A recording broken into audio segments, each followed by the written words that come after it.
Hello dear student. आज के class में हम लोग स्टडी करेंगे कि अगर हमें कोई भी इक्विलिब्रियम वाली रिएक्शन दिया हो तो हम उससे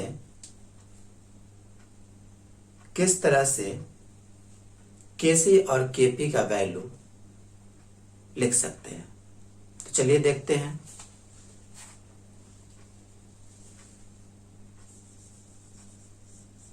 Consider a general reversible reaction.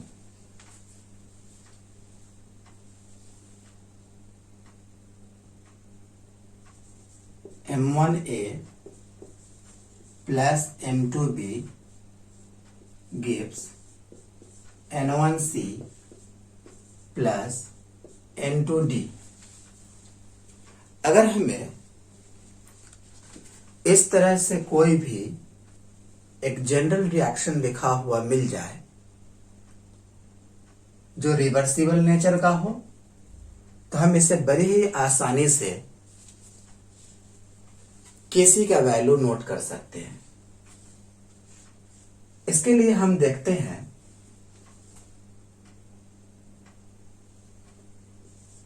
rate of forward reaction। rate of forward reaction अगर हमें लिखना हो तो लिखेंगे rate forward reaction is directly proportional to reactant product of concentration of reactant, product of concentration of reactant raised to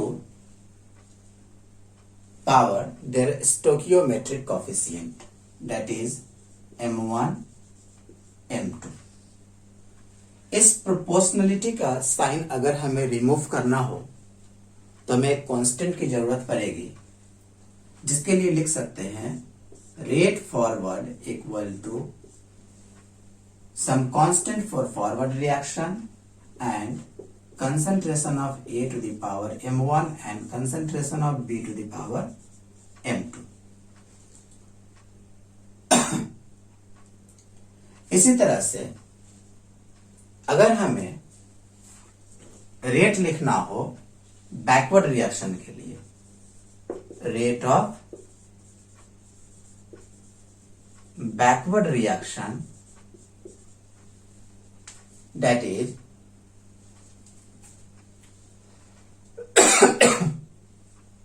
rate of backward reaction directly proportional to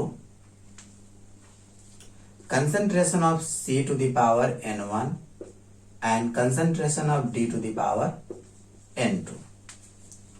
similarly अगर इस proportionality sign को remove किया जाए तो लिखा जाएगा rate of backward reaction equals to some constant for backward reaction and concentration of C to the power N1 and concentration of D to the power N2।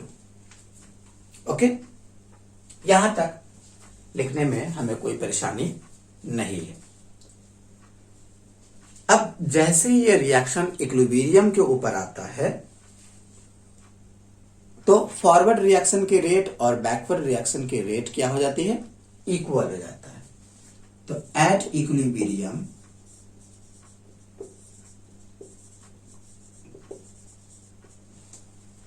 Rate of forward reaction equals to rate of backward reaction. ये कब बात की जाएगी, equilibrium के ऊपर।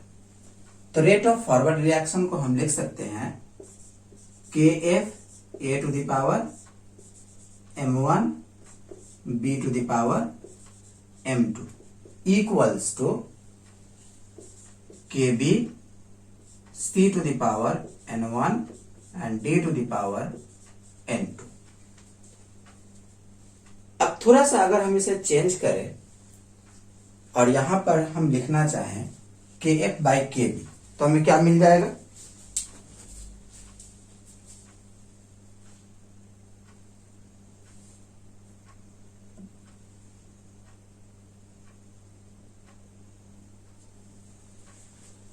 यहां से हमें देखने को मिलेगा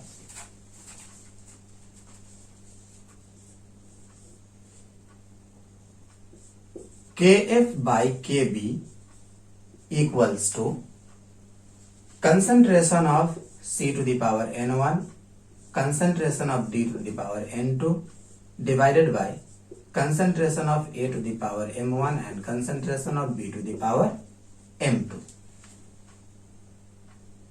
Kf by Kb, that is one constant divided by another constant, gives another constant. That means Keq.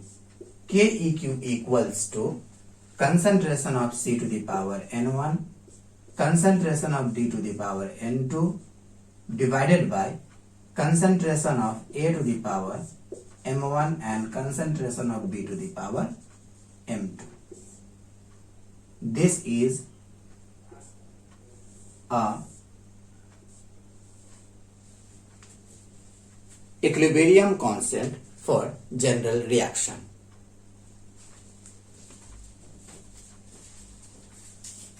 इसी तरह से अगर हमें किसी जनरल रिएक्शन के लिए अगर Kp का वैल्यू कैलकुलेट करना हो तो हम बड़ी ही आसानी से Kp भी कैलकुलेट कर सकते हैं। सपोज कीजिए कि हमारे पास एक जनरल रिएक्शन लिखा हुआ है। Consider a general reversible reaction.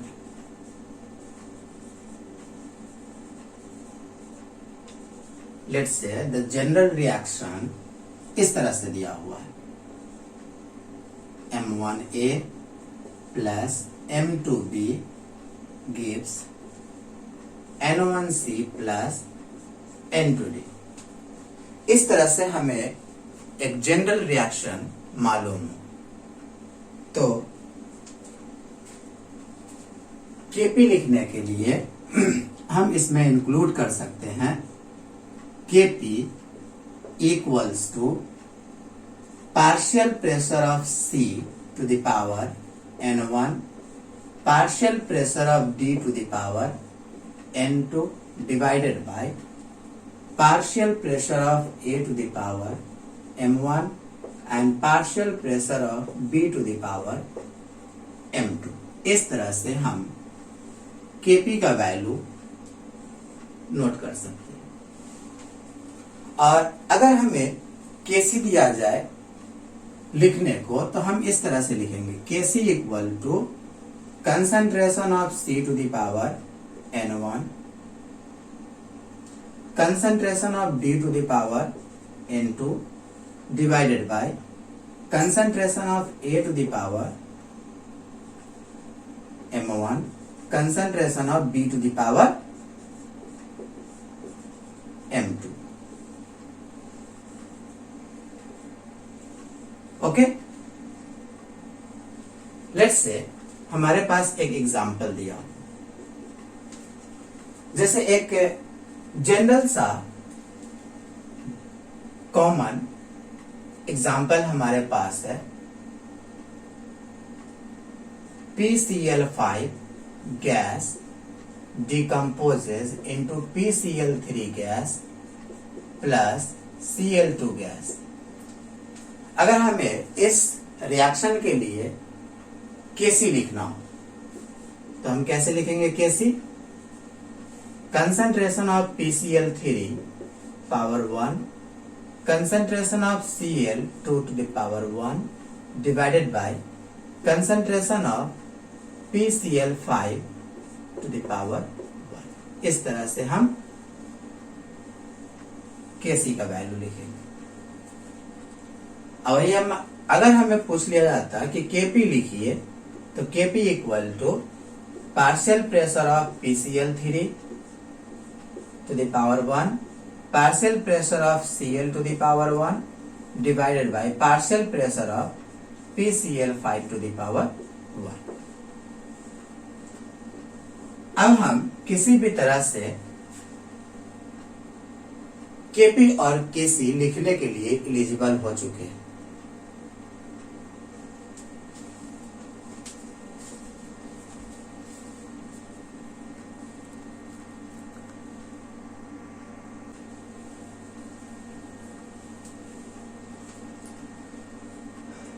Next हमारे पास है कि अगर हमें किसी भी रिएक्शन का केसी दिया हो तो हम इजीली उस रिएक्शन का केपीवी कैलकुलेट कर सकते हैं। तो चलिए देखते हैं किस तरह से हमें अगर केपी दिया हो तो केसी कैलकुलेट कर सकते हैं और केसी दिया हो तो केपी कैलकुलेट कर सकते हैं।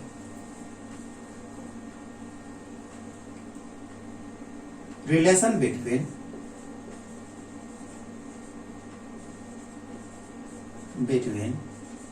केपी एंड केसी,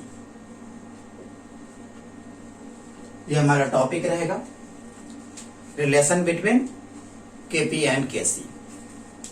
एक जनरल रिएक्शन को हम कंसीडर करते हैं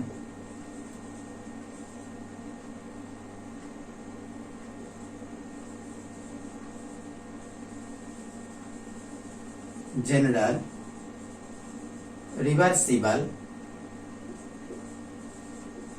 रिएक्शन। एक जनरल रिवर्सिबल रिएक्शन को हम कंसीडर कर लेते हैं। Let's say M1A plus M2B gives N1C plus N2D। और इस रिएक्शन के लिए अगर हमें केसी लिखना हो तो हम बड़ी आसानी से इसका केसी लिख सकते हैं। Kc equal to concentration of C to the power N1, concentration of D to the power N2 divided by concentration of A to the power M1 and concentration of B to the power M2।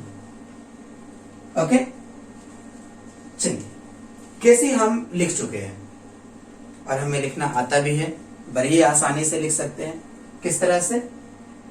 Product के concentration को हमें numerator में लिखना है और उसके coefficient को power में लिखना है। रिएक्टेंट के कंसंट्रेशन को डिनोमिनेटर में लिखना है और रिएक्टेंट के अपने कोफिशिएंट को उसके पावर में लिखना है। सिमिलरली हम केपी भी नोट कर सकते हैं।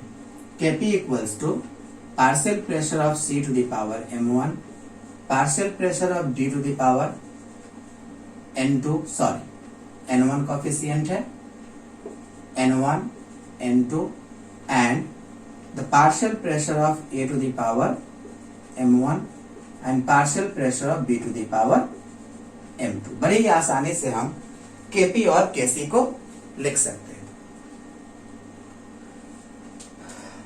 अगर हमें ये पता हो कि ये सारी रिएक्शन जो है, ये जो रिएक्शन हो रही है वो एक क्लोज कंटेनर में हो रहा है, वो एक क्लोज कंटेनर में हो रहा हो, तो उस समय इन सब का पार्शियल प्रेशर को भी कैलकुलेट किया जा सकता है बाय अवोगाड्रो लॉ। तो हम एक जनरल सा आइडियल गैस इक्वेशन अप्लाई करते हैं, PV equal to nRT, PV equal to nRT, this is ideal gas equation. और ये जो रिएक्शन है वो गैसियस मीडियम का है, और रिएक्शन क्या है? गैसियस मीडियम का। तो हम आइडियल गैस को अप्लाई कर सकते हैं। अगर हम P equal to N/V RT लिखते हैं तो कोई परेशानी की बात नहीं है। P equal to N/V RT, okay. और mole by volume, mole by volume क्या होता है? कॉन्सेंट्रेशन। मोल बाय वॉल्यूम क्या है? कंसेंट्रेशन। तो P equals to concentration into RT, concentration into RT। अगर हम यहां पर एक जनरल अप्लाई करते हैं, partial pressure of A, that means concentration of A RT। ये कंसेंट्रेशन है और हमें ए के कंसेंट्रेशन को किस तरह से लिखते हैं? स्क्वायर ब्रैकेट में। तो यहां पर क्या हो गया? Partial pressure of A, concentration की जगह पर concentration of A and RT as it is. Similarly we can apply the general thing, partial pressure of B equals to concentration of B RT and partial pressure of C equals to concentration of C RT and partial pressure of D equals to concentration of D RT। अब हमें करना क्या है कि इस सारे partial pressure के value को अगर हम यहां पर पुट कर दें, अगर हमें यहां पर लिखना है पार्शियल प्रेशर ऑफ सी, तो क्या लिख सकते हैं? Concentration of C RT। यहां पर क्या है? पार्शियल प्रेशर ऑफ डी, तो हम इसे नोट कर सकते हैं partial pressure of D equal to concentration of D RT। Similarly partial pressure of A की जगह पर हम क्या लिख सकते हैं? कंसंट्रेशन ऑफ ए RT, और पार्शियल प्रेशर ऑफ बी की जगह पर लिख सकते हैं concentration of B RT।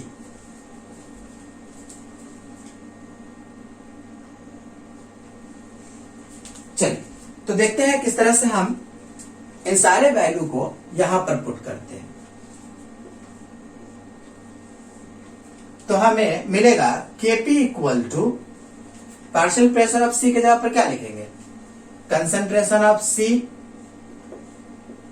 RT to the power N1। Partial pressure of D के जगह पर क्या लिखेंगे? Concentration of D to the RT to the power N2 divided by concentration of A RT to the power M1, concentration of B RT to the power M2। थोड़ा सा simplify अगर हम करेंगे इसे, तो हमें मिलेगा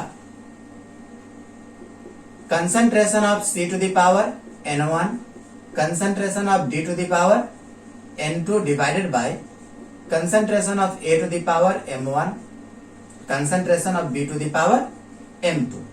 और यहां पर क्या लिख सकते हैं? देखिए RT के पावर N1, RT के पावर N2, तो हम इसे लिख सकते हैं RT to the power N1 plus N2। और इस पावर को क्या कर सकते हैं? सब्ट्रैक्ट भी कर सकते हैं, तो माइनस क्या लिखेंगे? M1 plus M2। ये वैल्यू किस चीज का है? Kp का है।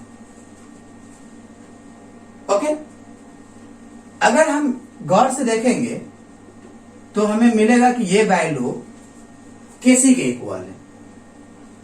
ये वैल्यू किसके इक्वल है? Kc के इक्वल है। तो इसे हम नोट करेंगे और इस तरह से लिख सकते हैं Kp equals to Kc RT to the power delta N। Kp equal to Kc RT to the power delta N, जहां पर डेल्टा N जो है वो है N1 plus N2 minus M1 plus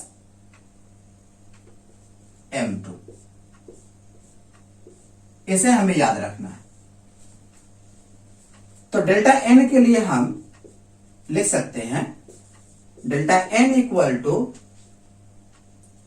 some of number of moles of gaseous product, sum of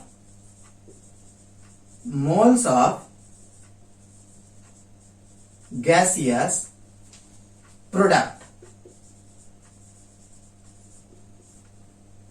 minus sum of moles of gaseous reactant। Okay, तो इस तरह से हमने देखा कि Kc और Kp को रिलेट कर सकते हैं। हमें एक जनरल स्टेटमेंट क्या मिला? एक फॉर्मूला के तौर पर Kp equal to Kc RT to the power delta N। Kp equilibrium constant for pressure, Kc equilibrium constant for concentration, R is gas constant, T is temperature in Kelvin scale, and delta N is the sum of moles of gaseous product minus sum of moles of gaseous reactant। तो इस general equation के help से हम calculate कर सकते हैं Kp और Kc को। अगर हमें केसी दे दिया जाए तो बड़े ही आसानी से केपी निकाल सकते हैं, और यदि केपी दे दिया जाए तो हम इससे केसी निकाल सकते हैं।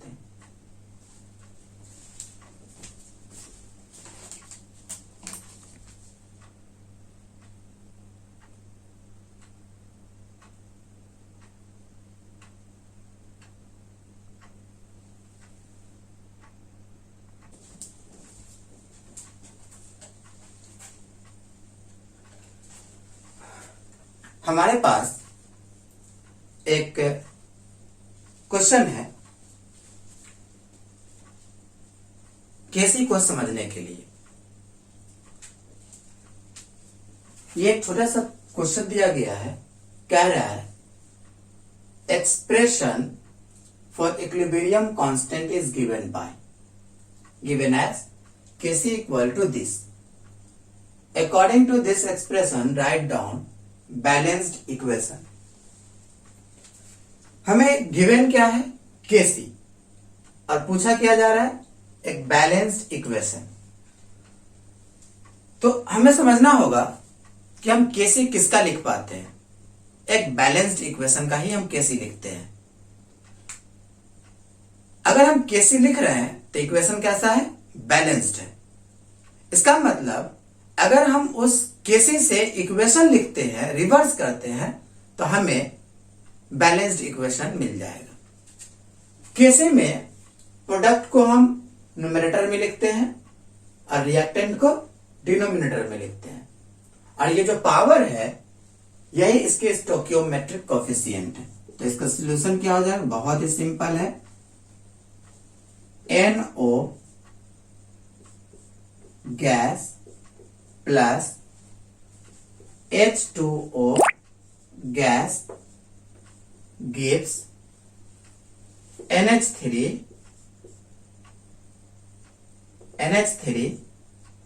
for gas plus 5O2 gas.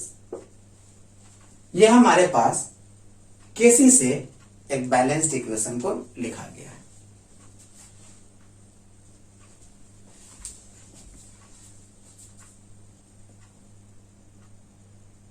KP केसी को आगे पढ़ने से पहले हम कुछ क्वेश्चंस को सॉल्व करते हैं। जैसे क्वेश्चन पूछा गया हमसे, write the expression for KC for the following reaction. कुछ रिएक्शंस दिए गए हैं, हमें इन सारे रिएक्शंस का केसी का एक्सप्रेशन लिखना है। तो चलिए एक एक करके हम इन सारे क्वेश्चंस को सॉल्व करते हैं। Kc for this reaction equals to concentration of PCl3 power 1, concentration of Cl2 power 1 and concentration of Cl PCl5 to the power 1। ये हमारे पास पहला क्वेश्चन का आंसर रहा। दूसरे के लिए हमें अगर केसी लिखना हो तो हम इस तरह से लिखेंगे, NH3 का कंसंट्रेशन का पावर 2 डिवाइडेड बाय N2 के कंसंट्रेशन का पावर 1 एंड H2 के कंसंट्रेशन का पावर 3। बहुत ही सिंपल है। इसी तरह से हम तीसरे का भी लिख सकते हैं, Kc equals to concentration of CO power 1, concentration of Cl2 power 1 and concentration of COCl2 power 1। Fourth का भी लिख सकते हैं, Kc equal to concentration of CH3 OH to the power 1 divided by concentration of CO to the power 1 and concentration of H to the power 2। यहां भी केसी को calculate किया जा सकता है। Kc equals to concentration of NO2 to the power 2 divided by concentration of N2O4 to the power 1।